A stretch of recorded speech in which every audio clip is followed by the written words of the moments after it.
Let me tell you about the worst Tuesday in Zara Okafor's life. And before you say, "Oh no, another sad black woman story," stop. Zara wasn't sad. Zara was furious. PhD in biochemistry. 3 published research papers. 2 years applying to every lab, every hospital, every company in Seoul that would take her application without immediately Googling, "Can we legally not hire her?" They could. They did. But today, she had an interview. A real one. At Shin Biotech. The kind of company where people like her didn't get interviews. The kind of company that could change everything. She woke up 2 hours early, ironed her blazer, practiced her answers in the mirror until her reflection looked impressed. She was ready. The rain was not. Seoul opened up like it had a personal vendetta against Zara Okafor specifically. By the time she reached the corner of Gangnam Station, she looked like she'd been pushed into the Han River. And that's when she saw it. A black car. Expensive. Idling at the curb like it owned the street. Zara did what any soaking wet, interview late, PhD having woman would do. She flagged it down. The window rolled down. And the man inside, sharp jaw, cold eyes, suit that cost more than her rent, looked at her the way people look at a pigeon that's landed on their lunch. "This isn't a taxi." Zara blinked water out of her eyes. "Sir, I can see that. I'm asking if you're going anywhere near Uedo." "I'm not." "Are you sure?" "Because I'm sure." The window rolled back up. Zara stood there in the rain, water dripping off her nose, blazer ruined, dignity somewhere in the gutter. She looked at the car. Then she did something that would change both their lives. She sneezed directly onto his window. The driver's name was Kim Seo-jin, 32 years old, CEO of Shin Capital. Yes, the Shin Capital, the one that owned half of Uedo and all of your anxiety about money. Forbes had called him the most efficient man in Korean business. His assistant called him sir. His mother called him the son who works too much. His ex-girlfriend called him things we don't repeat on this channel. He had not been sneezed on since 2009.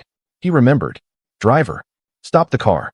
His driver, Mr. Cho, had worked for Seo-jin for 6 years.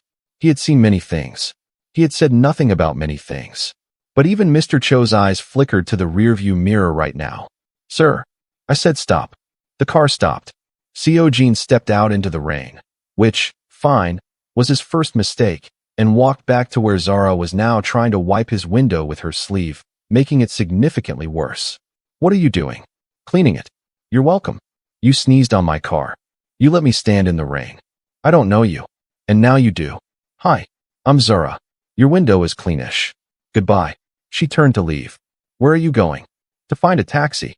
Since some people," she gestured broadly at him, "are very busy not being taxis." Seo-jin looked at this woman. Soaking wet. Blazer destroyed. One earring slightly crooked. And somehow standing like she was the one doing him a favor by existing near him. He had a meeting in 40 minutes. He had 17 things to do before that meeting. He had never in his adult life done anything that wasn't on a schedule. "Get in." Zara stopped walking. She turned slowly. "What?" "Uedo. I'm going to Uedo." "You just said." "I changed my meeting location. Get in before I change my mind." Zara looked at the car, then at him, then at the rain. "If you murder me," she said, walking toward the car, "my mother will fly from Lagos and it will be worse than the murder." Seo-jin stared at her. "Get in." 12 minutes to Uedo. 12 minutes in a car with a man who operated at room temperature emotionally and a woman who had never once in her life been quiet for 12 consecutive minutes. It lasted for minutes. "So," Zara said, "what do you do?" "Let me guess. Finance." "You have finance face." Seo-jin didn't look up from his phone. "Finance face." "Yeah. Like the numbers are personally disappointing you." "It's very specific. I run a capital firm." "Called." He glanced at her. "Shin Capital." The car went quiet. Not because Zara was impressed. Because Zara had just realized something that made her stomach drop 6 floors. "Shin Capital," she repeated slowly. "As in, the Shin Capital that owns Shin Biotech, among other things. The Shin Biotech that I have a job interview at." She checked her phone. 14 minutes. Seo-jin finally put his phone down. He looked at her. Really looked at her. The blazer. The folder tucked under her arm. The slightly unhinged energy of a person who had been preparing for something important. "You're interviewing at my company. Apparently. You sneezed on my car. I'm choosing to see that as a networking moment." Silence. Then, and Zara would think about this later, the corner of his mouth moved. Not a smile. Not even close. But something. The kind of movement that happens when a face has forgotten it's allowed to do that. What position, he asked. Senior research lead. Biochemistry. That position has been open for 8 months. I know. I applied 6 times. 6. They kept rejecting me before the interview stage. She said it evenly. No bitterness. Just fact. I finally got someone on the inside to push my application through. Who? Your head of HR. I sent her my research papers. She cried at one of them. The one about cellular regeneration in trauma patients. Seojin was quiet. People cry at your research. Good people do. Another silence. Different this time. The car slowed. Uedo. Glass buildings. Her interview building, right there. Zara grabbed her folder, her bag, what was left of her dignity. Thank you for the ride, she said. And I'm sorry about the window. Genuinely. She opened the door. Okafor.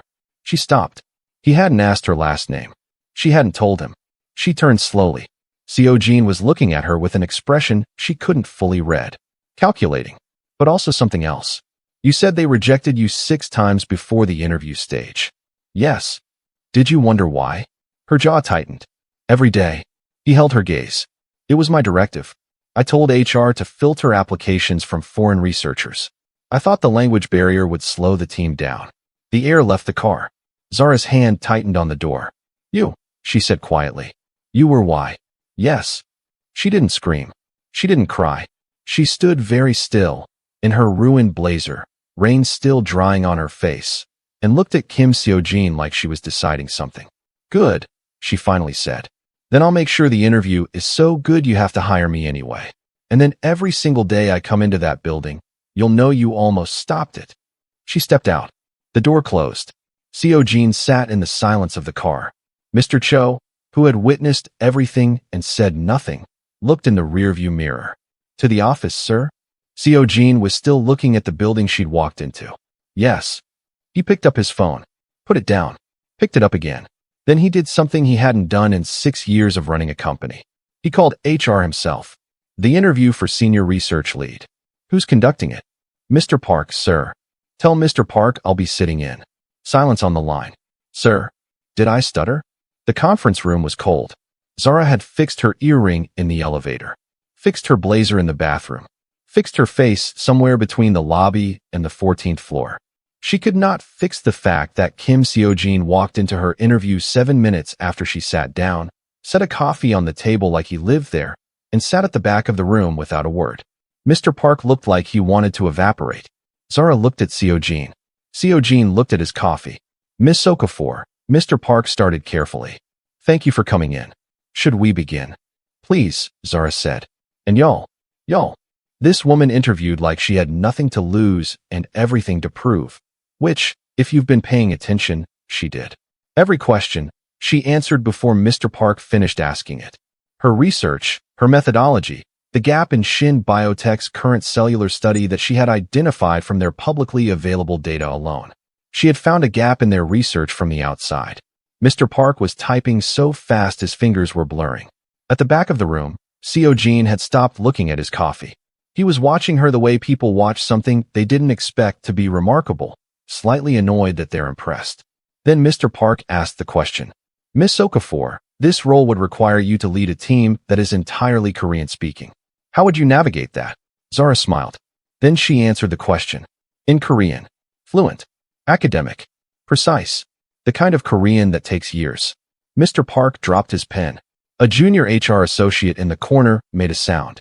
Zara finished her answer, folded her hands on the table, and looked directly at Kim Seojin for the first time since he'd walked in. Language barrier, she said, in English, just for him. Right.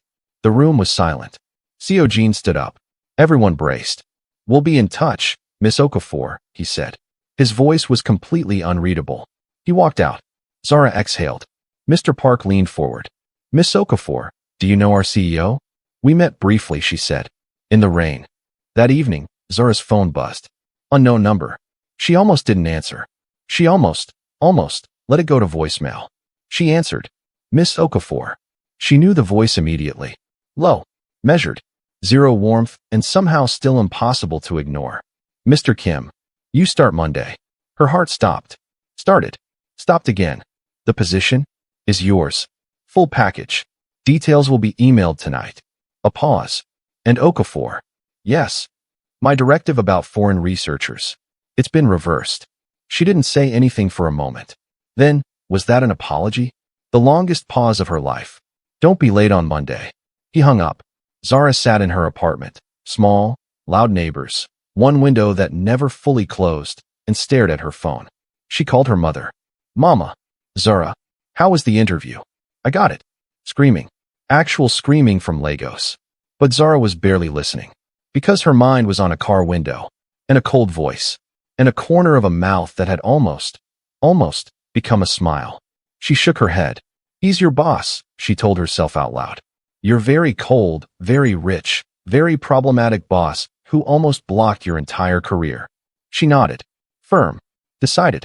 Okay. Her phone buzzed again. The same unknown number. A text this time. 3 words. The window. Sorry. Zara stared at it for a very long time. Then she typed back. It was just rain. She hit send. And somewhere across Seoul, in an office that stayed lit long after everyone else went home, Kim Seojin read those 4 words. And the corner of his mouth did it again. Zara arrived at 7:48 a.m. Not because she was eager. Because her new neighbor's rooster, yes, rooster, in Seoul, in an apartment building, don't ask, woke her up at 5:30 and she couldn't go back to sleep. She stood in the lobby of Shin Capital with her badge, her coffee, her folder, and the very specific energy of a woman who has already won one battle and is quietly preparing for the next 17. The receptionist smiled. Dr. Okafor. Welcome.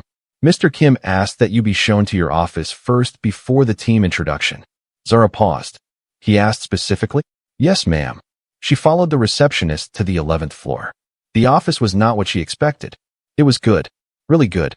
Corner position, natural light, a lab access card already on the desk, a whiteboard that covered an entire wall, and a bookshelf that someone had stocked with 3 of her published papers. Her own research. On her own shelf. In her own office. Zara stood in the doorway for a moment. She was not going to cry in a corporate building on her first day. She was absolutely not going to. She closed the door, pressed her back against it, and let herself have exactly 15 seconds of silent, private joy. 15 seconds. Then she fixed her face, opened the door, and went to find the lab. She did not notice the small card on her desk until later. It said, in handwriting that was precise and slightly stiff, like a person who rarely wrote things by hand. The shelf was empty. It made more sense this way. "K." Zara read it twice. Then she turned it face down. He's your boss, she reminded herself. Your rich, emotionally unavailable, window-apologizing boss. She went to the lab. Her team had 7 people. All Korean. All brilliant. All staring at her when she walked in like she was a variable they hadn't accounted for in their equation. Zara had expected this. She had prepared for this. What she had not prepared for was Lee Junho. Lee Junho was 29, her deputy researcher, looked like he belonged in a K-drama, and smiled at Zara like she was the most interesting thing that had happened to him all year. Dr. Okafor. He stood immediately, extended his hand. I've read your cellular regeneration paper. 3 times. The methodology in Chapter 4 is unconventional, she finished. Groundbreaking, he corrected. The team watched this exchange. Zara liked him immediately. Professionally. Clearly. Obviously professionally. All right, she said, setting her folder down, switching to Korean. Let's talk about where this research has stalled and why. The room shifted. Relaxed slightly. Someone exhaled. They got to work. By noon, Zara had identified 2 critical gaps in the current study, suggested a methodology restructure that made Junho literally stand up from his chair, and learned everyone's name, coffee order, and the specific way each of them communicated when they disagreed with something. She was good at this. She had always been good at this. She just hadn't been allowed to show it until now. What she didn't know was that Kim Seojin's office was directly above her lab, and that he had walked past the glass partition twice that morning, and that his assistant, Ms. Yoon, had noticed. Ms. Yoon said nothing. She had worked for Seojin for 4 years. She had never seen him walk past any department twice. She made a note of it. 3 weeks in, Zara's team was thriving. The research had moved faster in 3 weeks than it had in 3 months before she arrived. Junho had started sending her papers at 11 p.m. with the subject line, "Look at this," in all caps. The team had started leaving snacks on her desk, a silent, Korean corporate way of saying we accept you. Zara was, by any measure, winning. She was also, by any measure, completely unaware that Junho had developed what could generously be called a professional admiration and what could accurately be called a very obvious crush. Seojin noticed on a Thursday. He had come to the 11th floor for a routine check-in, purely routine, and found Junho laughing at something Zara had said, leaning slightly too close to her whiteboard, pointing at her equations with an energy that was not strictly scientific. Seojin stood in the doorway. "Mr. Lee." The room temperature dropped 4 degrees. Junho straightened so fast he nearly knocked over a beaker. "Mr. Kim." "Sir, we were reviewing the methodology restructure," Seojin said. "I read the report." "Yes, sir. It was submitted at 11:47 p.m. We were thorough." Seojin's eyes moved to Zara, who was watching this entire exchange with the calm expression of someone who is absolutely filing it away for later. "Dr. Okafor." "A word." They walked to her office. Seojin closed the door. Zara sat on the edge of her desk, arms crossed. "Is this about the report?" she asked. "Because I can walk you through the—" "It's not about the report." "Then what?" "Lee Junho." Zara blinked. "What about him?" "He's a researcher." "On your team?" "Yes. I'm aware. I hired him." "Well, you hired him, but I kept him. Is there a problem with his work?" "No." "Then, he sends you papers at midnight." Silence. Zara looked at Seojin very carefully. "Are you—" She stopped. Started again. "Mr. Kim, are you monitoring my email?" "I monitor all interdepartmental communication." "At midnight." "It's automated." "Uh-huh." She tilted her head. "Is there a company policy about researchers sending papers to their team lead at midnight?" Pause. "There should be. But there isn't. Not yet." Zara stared at him. He stared back. His face was its usual unreadable wall, but something behind his eyes was doing something it wasn't supposed to be doing. "Mr. Kim," she said slowly, "Junho is a colleague. A good one. That's the entire extent of it." Seojin straightened his jacket. "I'll have legal draft a communication policy." "You absolutely will not." "Dr. Okafor." "Good night, Mr. Kim." He left. Zara waited until the door closed. Then she smiled, so wide it hurt her face. She called her mother that night. "Mama, he's jealous." Screaming from Lagos. Again. Kim Seojin's mother arrived on a Friday. Kim Un-suk was 61, elegant in the way that old money is elegant, effortlessly, mercilessly, without trying to make you comfortable about it. She had built half of Seojin's early connections through sheer social force. She loved her son the way generals love their best soldiers, proudly, and with extremely high expectations. She had heard about the new researcher. She had opinions. Zara met her in the elevator. Not planned. Not ideal. Just there. The doors opened on the 11th floor. Zara stepped in. Mrs. Kim was already inside. They looked at each other.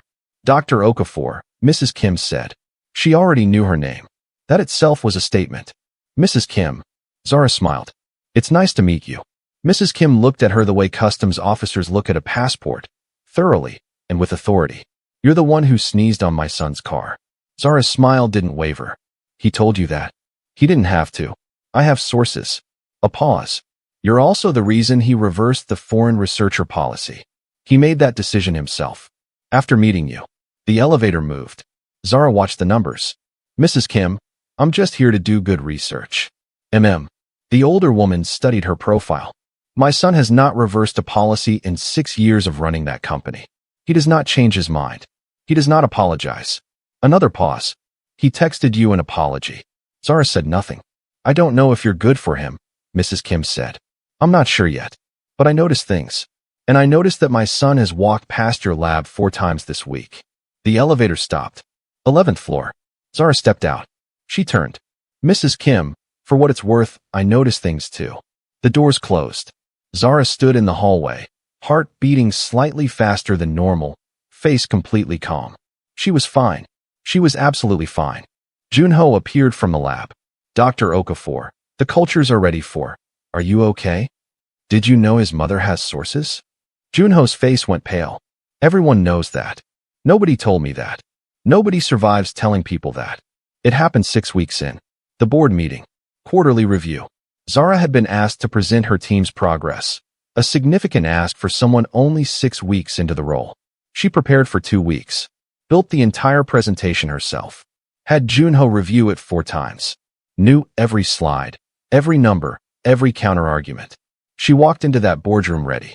What she was not ready for was Director Beck.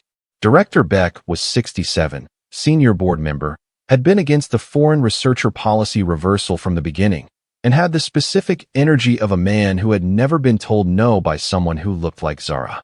He let her present for 4 minutes. Then he interrupted.